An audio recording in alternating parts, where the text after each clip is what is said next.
खुलुमबाय गिबियाव बयखौबो आंनि बे बर'नि जोंसार ब्रह्म चेनेलाव बरायहरग्रोनाय थाबाय। दा आङो दिनैहाय नोंसिनो मोनसे जोबोद मोजां भिडिअ लानानै फैदों। दा बे भिडिअआनो जाहैबाय भटार कार्डनि सायाव आरो दा भटार कार्डआ गोदान डिजाइन जाबाय। दा बेखौहाय मारै डाउनलड खालामगोन, बहा डाउनलड खालामगोन आरो माब्रै मोनगोन, दा बेनि सायाव आं बे भिडिअखौ बानायगोन जाहैबाय। दा नोंथांमोना भिडिअखौ जोबजासे नायनांगोन। भिडिअखौ जोबजासे नायबासो बुजिगोन नोंथांमोना, बेखायनो भिडिअखौ फार्स्टनिफ्राय जोबजासे नायलां जाहाथे मोजाङै बुजिनायनि। थ' अब्ला भिडिअखौ जागायनोसै। जागायनायनि सिगां आं मोनसे खावलायनो सानदों जे जायफोर बिथांमोना दासिमबो बे आंनि पेजखौहाय बा चेनेलखौहाय साबस्क्राइब खालामाखै, फल' खालामाखै, फल' खालामनानै ला। लोगोसे भिडिअखौ शेयार खालाम जाहाथे बयबो नुयो, बयबो बे गोदान कार्डखौ बहनना लानो सुबिदा मोनो।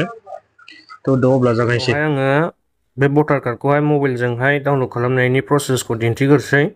दा मबाइलजोंहाय मारै डाउनलड खालामो। दा मबाइलजों डाउनलड खालामनोबा नोंथांनाव एन्ड्रइड फन थानांगोन, जिखुनु भार्जननि एन्ड्रइड फन मोनबानो जायो। दा सिगाङावहाय प्ले स्ट'राव हाबग्रोदो नोंथाङा। प्ले स्ट'राव हाबखांनानै गोजौआव टाइप खालामदो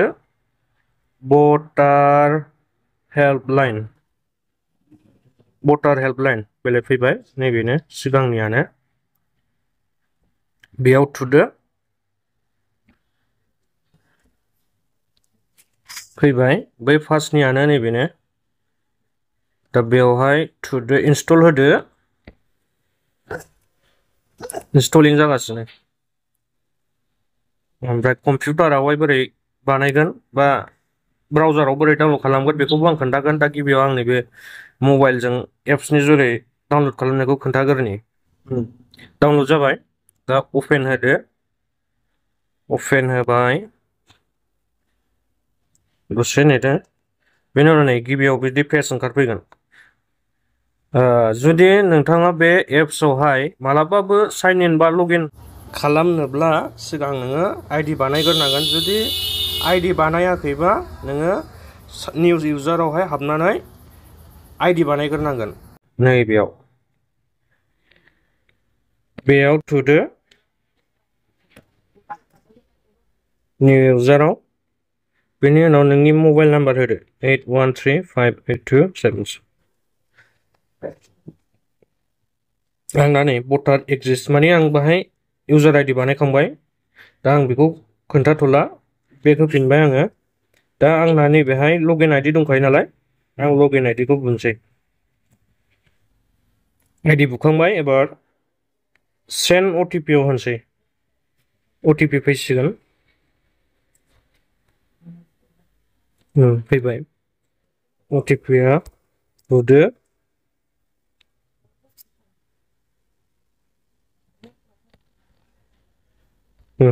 अटिपि बुखांनायनि उनाव लगइनाव होबाय।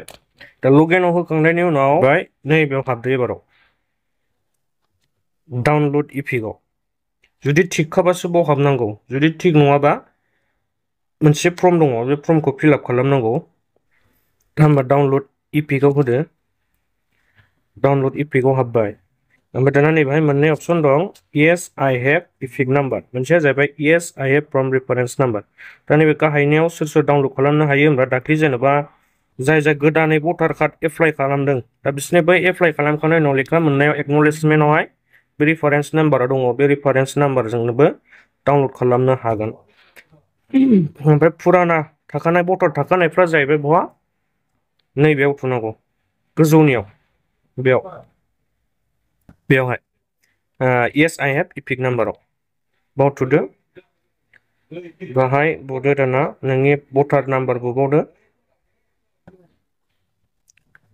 इपिक नाम्बार बुखांनायनि उनाव नैबेहाय स्टेट सेलेक्ट खालामदो, आसाम।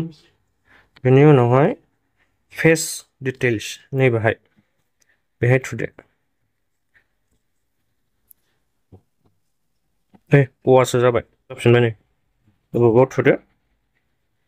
बेलेग फैबाय, आंनि नाम फैबाय, बिफानि नाम फैबाय, मबाइल नाम्बार ओमफ्राय एसेमब्लि दतमा बाहाय प्रसिड होदो। प्रसिड होनायनि उनाव भेरिफाइ डाउनलड इपिक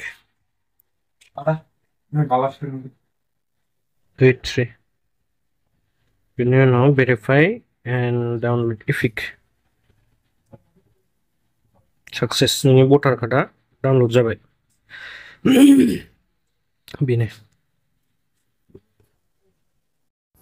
नैबे मोनसे इम्पर्टेन्ट खोथाबाव बेखौ खोनासं माने सोरनाबा भटार नाम्बार इपिक नाम्बार बुखांनायनि उनाव मा देखायगोन your mobile number not register जुदि बिदि देखायोब्ला बोरै खालामनांगौ बेखौ आं गोदान भिडिअ लाबोगोन। बेखायनो नोंथांमोना आंनि बे चेनेलखौ फल' खालामनानै ला आरो सोरना your mobile number not register देखायदों बिथांमोना कमेन्ट खालाम। आं बिथांमोननि थाखाय आङो गोदान भिडिअ फिन मोनसे लानानै फैबावगोन बोरैहाय मबाइलखौ रेजिस्टार बानायनांगौ बेखौहाय। अब्ला दिनैनि भिडिअआ एसेनोसै गोजोन्थों।